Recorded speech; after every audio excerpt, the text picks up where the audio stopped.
Kalau engkau ingin memuliakan Yesus, buatlah Yesus dipandang sebagai Isa dalam Al-Quran.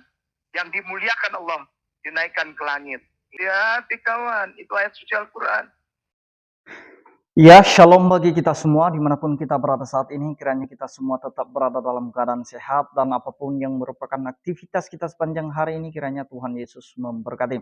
Dan kembali berjumpa lagi di channel kita yaitu Zemayan Yasin. Terima kasih buat teman-teman semua dan juga para sahabat yang sudah mendukung perkembangan channel ini dengan setia. Dan kiranya kita tetap menggunakannya untuk menjadi berkat bagi semua orang. Nah teman-teman, pada video kali ini saya akan menanggapi tentang omelan Kainama ketika pemerintah sudah menggantikan nama Isa di kalender jadi nama Yesus. Dia merasa keberatan, bahkan dia menakut-nakuti pemerintah dengan ayat-ayat kitab sucinya. Dan dia berkata bahwa kalau pemerintah mengganti itu berarti mereka ikut menghina, mengutuki Yesus sesuai dengan ayat yang ada di dalam Galatia. Nah, teman-teman, sebelumnya mari kita simak saja videonya yang berikut ini. Kayak malam ini nih. Jadi kayak nama seneng ya, seneng aja jadi ketahuan saya. Saya nggak repot lagi, ya. Allah perlihatkan saya sedang berperang dengan siapa, gitu. Saya nggak repot lagi saya sekarang. Allah perlihatkan, kamu sedang beradu argumen dengan siapa? Kainama ini sedang beradu argumen dengan siapa? Sudah ketahuan. Orang-orang yang mengutuki Yesus tuh. Kau mengutuki Yesus. Kalau engkau ingin memuliakan Yesus, buatlah Yesus dipandang sebagai Isa dalam Al-Quran. Yang dimuliakan Allah, dinaikkan ke langit. Hati kawan, itu ayat suci Al-Quran. Ya, para pembesar-pembesar, orang-orang yang ada di ulil amri, hati-hati. Itu firman Allah dalam Al-Quranul Karim, wa ma qataluhu wa ma salabuhu walakin subihalat. Hati-hati antum. Jangan main pasang nama itu sembarangan ya. Jangan bos. Berarti Anda setuju bahwa Nabi Allah itu dihinakan tuh, jadi kutuk tuh, Galatia 3:13. Anda meninggalkan ayat suci Al-Quran dan Anda ikut ayat ini ya, selamat tinggal, dadah bye-bye. Selamat menikmati orang-orang itu ya. Dadah bye-bye. Jadi nggak setuju, kayak nama setuju. Diganti namanya jadi Yesus Kristus. Ya biar orang tahu. Biar orang tahu, nggak apa-apa. Muslimin wal muslimah berusaha begitu keras untuk memuliakan nama Yesus. Supaya jadi Isa ibnu Maryam yang dimuliakan Allah. Nabi Allah yang tiada salah. Nabi Allah yang tidak lahir dari sperma laki-laki dan benih perempuan. Indung telur perempuan tidak. Tapi dari kata kun fayakunnya Allah. Dihancurin.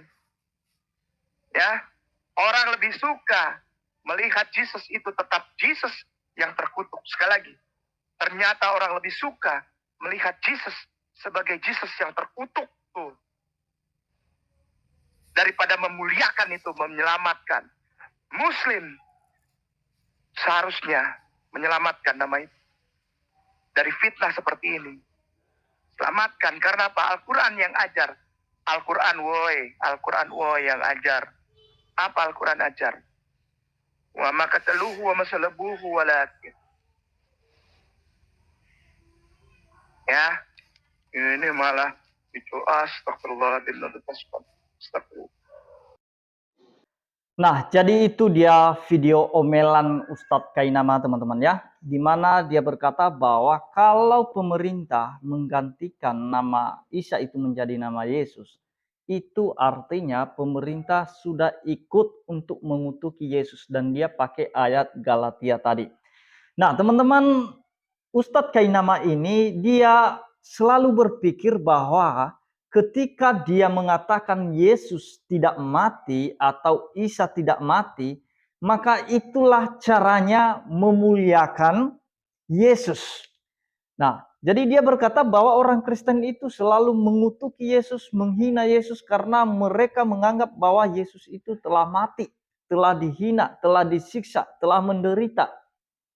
Jadi Kainama tidak mengerti kitab suci, teman-teman ya.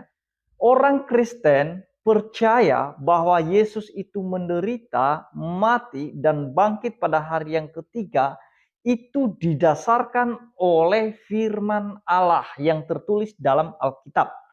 Tentang penderitaan dan kematian Yesus, yang pertama itu dinubuatkan oleh para nabi, khususnya di dalam kitab Yesaya pasal 53.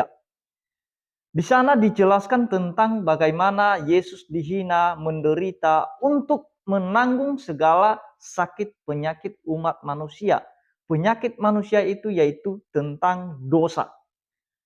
Dan kemudian Yesus menubuatkan kematiannya kepada para pengikutnya. Dia berulang kali, teman-teman ya, mengatakan kepada para pengikutnya bahwa anak manusia diserahkan, dibunuh, pada hari yang ketiga bangkit kembali. Itu Yesus sendiri loh yang mengatakan, bukan orang Kristen. Nah, jadi kalau Kainama berusaha membela Yesus, memuliakan Yesus dengan cara tidak menganggap Yesus sudah mati, maka itu salah. Dia sedang melanggar, dia sedang tidak percaya dengan nubuatan para nabi dan juga apa yang telah disampaikan oleh Tuhan Yesus sendiri. Jadi orang Kristen itu tidak pernah menghinakan Yesus.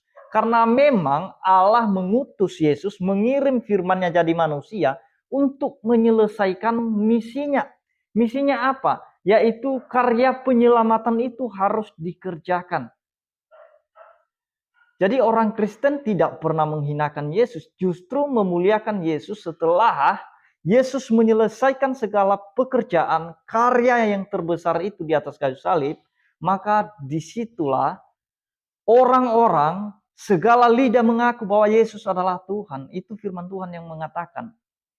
Jadi kalau Yesus mati itu bukan karena kehendak orang Kristen, karena memang itu misinya Allah untuk menyelamatkan manusia. Sekali lagi, kenapa orang Kristen percaya Yesus mati dan bangkit untuk dosa-dosa manusia? Yang pertama, karena nubuatan para nabi. Dan harus diakui itu. Dan kemudian perkataan Yesus sendiri.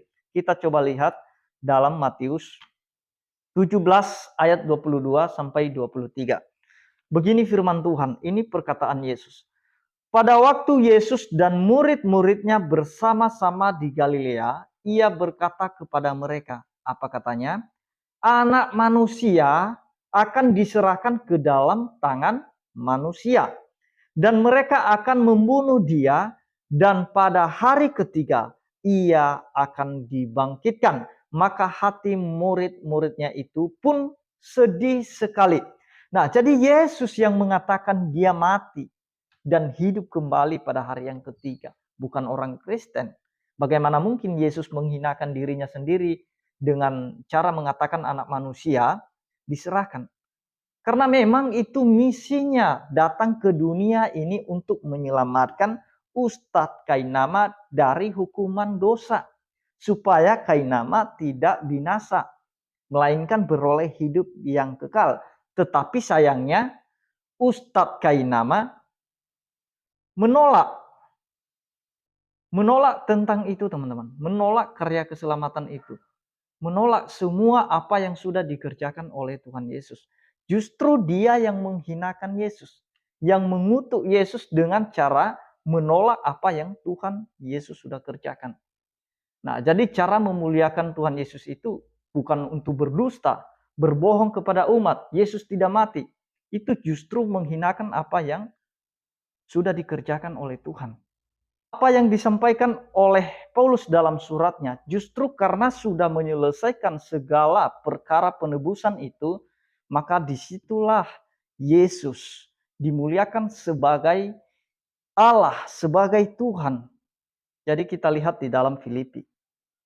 Di dalam Filipi 2, kita mulai baca dari ayat yang ke-6 ya teman-teman ya. yang walaupun dalam rupa Allah tidak menganggap kesetaraan dengan Allah itu sebagai milik yang harus dipertahankan. Lanjut, melainkan telah mengosongkan dirinya sendiri dan mengambil rupa seorang hamba dan menjadi sama dengan manusia. Ayat 8, dan dalam keadaan sebagai manusia ia telah merendahkan dirinya dan taat sampai mati, bahkan sampai mati di kayu salib. Ayat 9, itulah sebabnya Allah sangat meninggikan dia. Jadi Yesus di sini setelah menyelesaikan karya penebusan itu, dia kembali ke tahtanya, dia kembali pada kemuliaannya, dan dialah menjadi Allah bagi seluruh umat manusia, karena dia Allah yang layak disembah. Nah, itulah sebabnya Allah sangat meninggikan dia dan mengaruniakan kepadanya nama di atas segala nama. Ayat 10. Supaya dalam nama Yesus, ini perhatikan kainama, supaya dalam nama Yesus bertekuk lutut segala yang ada di langit dan yang ada di atas bumi dan yang ada di bawah bumi. Dan segala lidah mengaku Yesus Kristus adalah Tuhan bagi kemuliaan Allah Bapa. Nah, jadi kepada Yesus dikaruniakan nama di atas segala nama. Supaya dalam nama Yesus bertekuk lutut segala yang ada di langit. Bayangkan, yang ada di langit pun harus bertekuk lutut pada nama Yesus.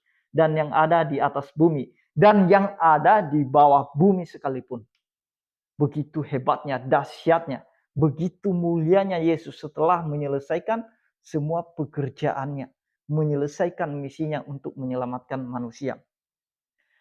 Nah, jangan kamu berpikir bahwa membela Yesus itu, memuliakan Yesus itu dengan cara tidak pernah menganggap dia mati. Justru itu menghinakan apa yang dinubuatkan, apa yang tertulis dalam Alkitab. Bahkan engkau sendiri melawan perkataan Yesus ketika dia mengatakan kepada pengikutnya, anak manusia diserahkan mati dan bangkit pada hari yang ketiga. Engkau menolak perkataan Yesus sendiri. Bagaimana mungkin engkau mengatakan engkau memuliakannya? Nah, jadi kainama ini pernah berada di posisi seperti Petrus. Ketika Yesus berkata kepada pengikutnya bahwa anak manusia harus diserahkan. Anak manusia harus menderita. Anak manusia harus mati. Dan kemudian karena Petrusnya niatnya membela Yesus, niatnya mengasihi Yesus, maka dia menarik Yesus dan menegurnya. Nah, maksud Petrus itu janganlah sampai hal itu terjadi, Tuhan. Janganlah sampai kamu menderita. Janganlah sampai kamu mati. Nah, niat Petrus baik membela Yesus. Ketika Yesus menubuatkan kematiannya, Petrus tidak terima. Janganlah terjadi itu. Tapi apa kata Yesus kepada Petrus? Engkau iblis. Engkau tidak memikirkan apa yang dipikirkan oleh Allah. Engkau memikirkan apa yang dipikirkan oleh manusia. Sama halnya seperti pemikiran Ustadz Kainama.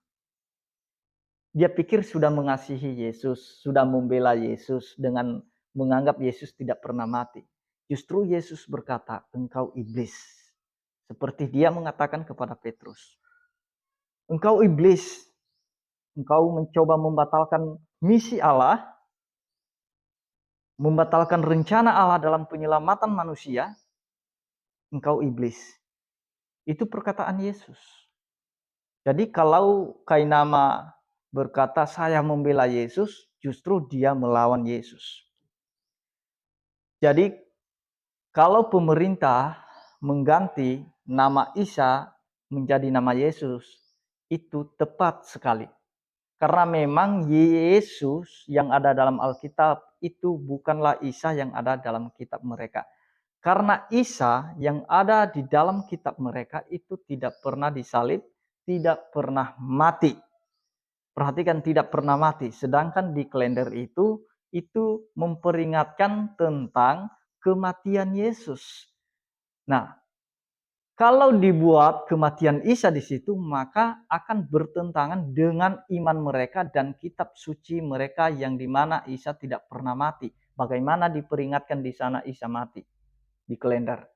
Ya tepat sekali kalau dikatakan kematian Yesus.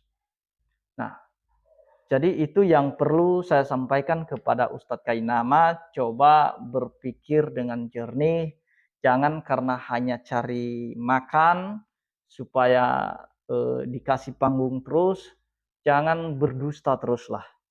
Nah, jadi apa yang dikatakan oleh Alkitab, kalau dia lihat tadi apa yang tertulis dalam Galatia, coba kita lihat dalam Galatia 3 ayat 13 ya. Di dalam Galatia 3 ayat 13, di sana dikatakan Kristus telah menebus kita dari kutuk hukum Taurat dengan jalan menjadi kutuk karena kita. Sebab ada tertulis, terkutuklah orang yang digantung pada kayu salib. Kenapa di atas kayu salib itu dikatakan Yesus terkutuk? Karena yang dia tanggung adalah kutuk kita. Dia memikul segala penderitaan, penyakit, dosa kita, segala kutuk yang seharusnya kita terima ditimpakan kepadanya. Itulah sebabnya dikatakan terkutuklah orang yang tergantung di atas kayu salib. Karena semua dosa kita ditimpakan kepadanya. Di dalam 2 Korintus 5 ayat 21, firman Tuhan mengatakan bahwa dia yang tidak mengenal dosa telah dibuatnya menjadi dosa supaya di dalam dia kita dibenarkan oleh Allah. Tetapi ingat, setelah dia menyelesaikan semua karyanya di bumi ini, disitulah dia dimuliakan, ditinggikan. Dia kembali pada tahtanya dan segala lidah mengaku Yesus adalah Tuhan. Jadi Ustadz Kainama harus berpikir itu. Jangan Anda berpikir bahwa ketika saya tidak menganggap Yesus mati, maka itu sudah membela Yesus. Jangan berpikir seperti Petrus dulu, sebelum dia paham apa yang menjadi perkataan Yesus. Dia niatnya mau bela Yesus. Janganlah kamu menderita Tuhan, janganlah kamu mati, jangan dibunuh. Tapi kata Yesus, engkau iblis. Nah, dengan perkataan yang sama akan dikatakan kepada Kainama. Ketika dia tidak pernah percaya bahwa Yesus pernah mati untuk dosa-dosanya. Demikian yang saya sampaikan, kiranya Tuhan Yesus memberkati kita semua. Shalom.